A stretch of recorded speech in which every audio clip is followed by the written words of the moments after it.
حسین حسین حسین حسین حسین شہدادپور سے J N news کے deputy bureau chief سید عثمان علی کی رپورٹ کے مطابق دائرہ مہدویہ پاکستان کے پیر و مرشد پاکستان مشائخ اتحاد کونسل سندھ کے مشیر اعلیٰ سید میران شہاب نے بین المسالک کو جذبہ خیر سگالی کے طور پر مرکزی امام بارگاہ کا دورہ کیا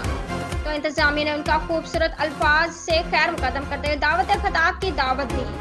تو مشائخ علماء اتحاد کے مشیر اعلیٰ سید میران شہاب نے حضرت امام حسین اور ان کے پیرکاروں کو زبردست خراج تحسین پیش کرتے ہوئے کہا کہ حضرت امام حسین کو حق اور سچ کا علمدار قرار دیا اور کہا کہ جب تک ہم حق اور صداقت کی بات کریں گے ہمیں ہمیشہ حضرت امام حسین نظر آئیں گے.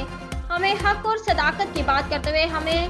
باطلی قوتوں کو شکست دینا پڑے گا, ان کو نیست و نابود کرنا پڑے گا اور ان سے نفرت کر کے ان کو دفن کرنا پڑے گا. حضرت امام حسین صرف اہل تشیع کا مسئلہ نہیں بلکہ حضرت حسین پوری امت مسلمہ کے ہیں.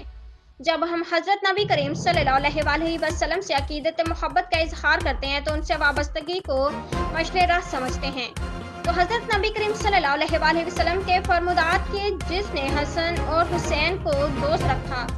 اس نے گویا مجھے دوست رکھا. ہم پر فرض ہے کہ ہم کو اہل بیت سے محبت کرنی ہے اور ان اپنے ساتھ رکھنا ہے, ان کو احترام دینا ہے اور مل جل کر رواداری کو فروغ دینا ہے. انہوں نے کہا کہ میں جماعت مہدویہ پاکستان کی طرف سے تمام شرکاء کو پرسہ دیتا ہوں